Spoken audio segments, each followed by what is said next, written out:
Sveiki bičiuliai, pakalbėsime šiandien apie dviračių sportą, apie mano naujausią pirkinį, kur aš sportuoju Kuršėnuose, parodysiu traseles, kuriuom važinėju. Na ir labai laukiu jūsų komentarų, kur jūs sportuojate, pasidalinkite savo trasomis. Tai toksai laukia šiandien kitoksai turinys, tikiuosi patiks, nepamirškit paspausti like, o dabar važiuojam. Video eigoje, aišku, pakalbėsime apie dviračius, apie naujausią mano dviratį, na ir papasakosiu dabar pradžiai apie vietas, kur sportuoju ir kur lankausi važinėdamas su dviračiu. Tai yra tokia vieta kaip pramogų parkas su rampelėmis, kur galima su BMX-ais, su dviračiais įvairiais, su paspirtukais, su riedlentėmis pasportuoti. Yra keletą tokių mini trasų, kurias parodysiu šiek tiek irgi pamatysite. Na, tai šitą vietą dažniausiai išpravažiuoju yra naudojama mano apšilimams. Tikrai puikia vieta, aktyviai praleisti laiką. Po to važiuosime palei Ventos upę, na, yra toksai pažintinis takas padarytas sportui. Jisai tęsiasi nuo Kuršėnų miesto centro 7 km iki traukinių geležinio tilto, Daugėlių pabaigoje ten miesto. Ir kviečiu, kas norit praleisti aktyviai laiką, atvykit, prasilėkit, tikrai faina vieta, labai tikrai daug gražios gamtos, yra tikrai kur pasidairėti. Na tai, o po to pačioje pabaigoje važiuosime, pralėksiu, šiek tiek parodysiu MTB Kuršėnai trasą. Na, aš taip vadinu šią trasą, tai filmavau šį video dar su senu dviračiu, dabar jau esu įsigijęs naują dviratį, tai nufilmuosiu atskirą video, manau, apie tą vietą, parodysiu ir su dronu, ir bus visai kiti greičiai, tai, bet po to papasakosiu šiek tiek apie dviračius, apie skirtumus video pabaigoje. Tai dabar pakalbėsiu apie patį savo dviratį, senąjį, patį pirmąjį, kur seniausiai turiu, tai bus šiek tiek informacijos, o tada parodysiu šiek tiek MTB trasą.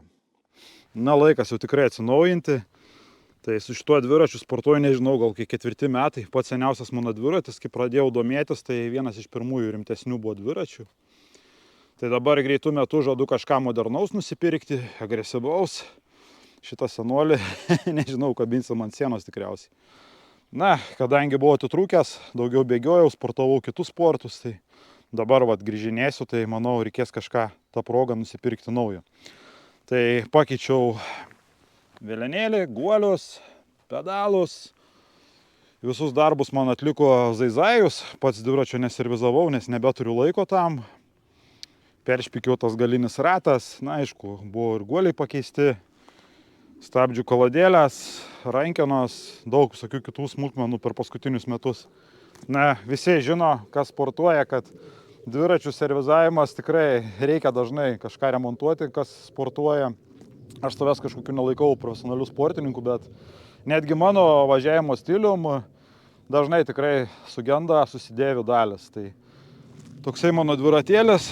Tai dabar eisime, pakalbėsime apie kitus vasaros planus. Tikrai trasa šita, kurią pravažiuosime, tikrai yra įdomi labai.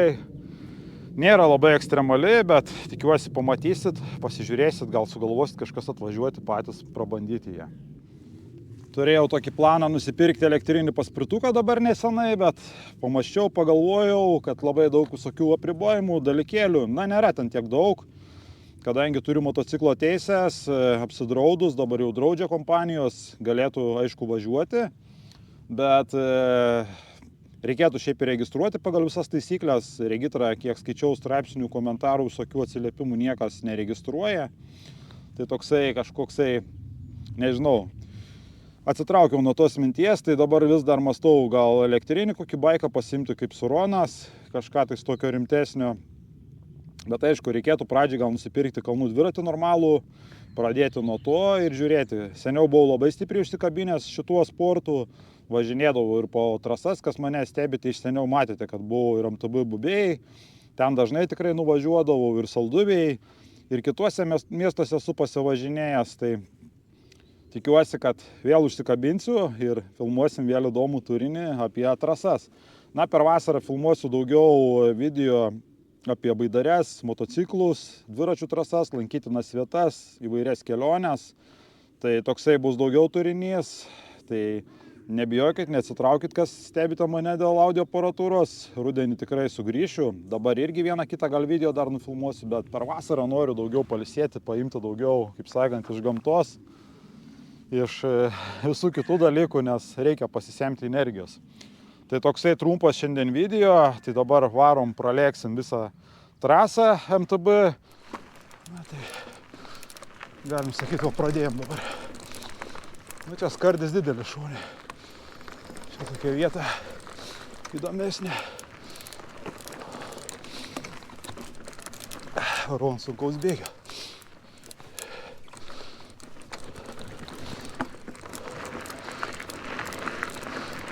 Na. Opa.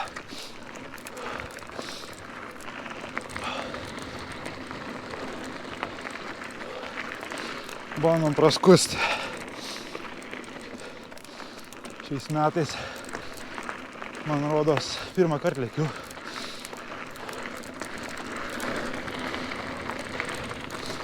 Tai va, iki pačios trasos apie 8-9 km nuo miesto. Ir šita trasa apie 2 km gal mažiau. Aišku, čia su šituo dviračiu labai neįsibizinsiu, nes su kuprinė prisikrovęs baterijų, dronų ir taip toliau.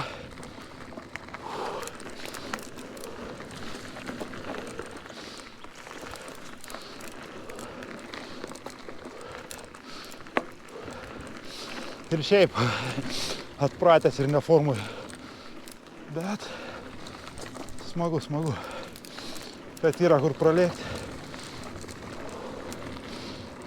Nes jau kažkokių didelių kalnų nėra, pasukiukų. Ten gero greičio, smagi.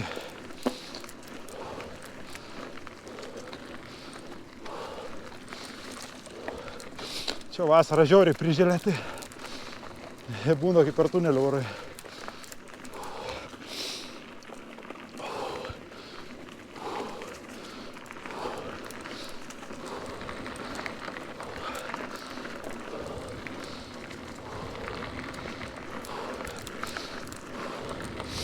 Medžius išvalė. Kažką buvau atėjęs pasivaikščioti. Buvo užtverta, įtraukta.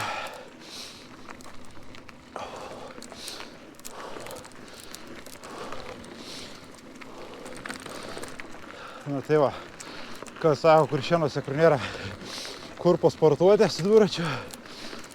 Aišku, nėra čia taip kaip kitur, kad vavo vyva trasa, bet vaizdelis tikrai labai geras.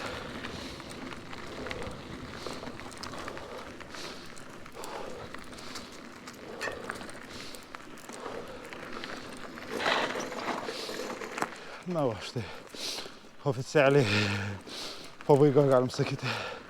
Na va, štai video dabar pakalbėsime apie MTB trasą. Tai gaila, kad nebuvau susireguliavęs savo kameros. Tai vaizdas, kaip matote, labai prastas. Nu, norėtųsi, kad kamera žiūrėtų aukščiau. Turėjau tikrai daug problemų su pačia GoPro kamera. Pačia pradžia, pirmi metai viskas kaip ir buvo gerai. Po to baterijos, tai overheatai, perkaistai išsijungia, tai pastringa, įvairių daug problemų. Dabar užsakiau, prisiskaitęs visokių komentarų, enduro baterijas. Tai išbandysime enduro baterijas, jūs yra didesnės talpos. Pažiūrėsime, kas tada darysi su šią kamerą, nes dabar būtent šį video filmavau su išoriniu powerbanku. Tai irgi buvo kelis kartus pakibę, bet buvo mažiau problemų. Tai toksai nukrypimas nuo temos, o pati trasa šita yra apie porą kilometrų ilgio. Nėra sudėtinga, ganėtinai greita tikrai. Yra keletą vietų gal prie skardžių ir pavojingesnių, tikrai reikėtų neužsižiopsuoti. Tai aš dažnai į savaitę bent 1-2 kartus atvažiuoju vasaros sezonų, čia prasilėkiu. Dabar, kadangi turiu geresnį dviratį nusipirkęs, tai galėsiu greičiau prasilėkti. Turiu prisipažinti, dviračių sportą buvau apleidęs dabar keletą metų, bet dabar žadu mažinti bėgimus ir pradėti daugiau vėl sportuoti su dviračiais. Tai greičiausiai nusipirksiu dar keletą dviračių ir vėl pasinersiu į šį nuostabų sportą. Tai, kaip matote, tokia traselė. Dabar pakalbėsime apie naujausią mano pirkinį. Tai nusipirkau Scott Scale 925. Na, tai toksai dviratis, karboninis iš Scott, kuris jau yra šiek tiek aukštesnės klasės, su geresnė komplektacija. Na, su kuriuo jau galima pradėti ir į varžybas važiuoti. Aišku, čia nėra naujas mano pirkinys, čia 19 metų maždaug šis dviratis, gal 20, bet komplektacija jau yra gera. Tai pavyko rasti, toli nereikėjo važiuoti, Šiauliuose radau, nusipirkau ir dabar viską susiservizuosiu, susižiūrėsiu ir manau nufilmuosiu jums atskirą video apie pasivažinėjimus su šiuo dviračiu. Gal pavyks sudalyvauti kažkokiame etape ir varžybose Lietuvoje. Tai tikrai turiu planų su šiais reikalais, su dviračiais.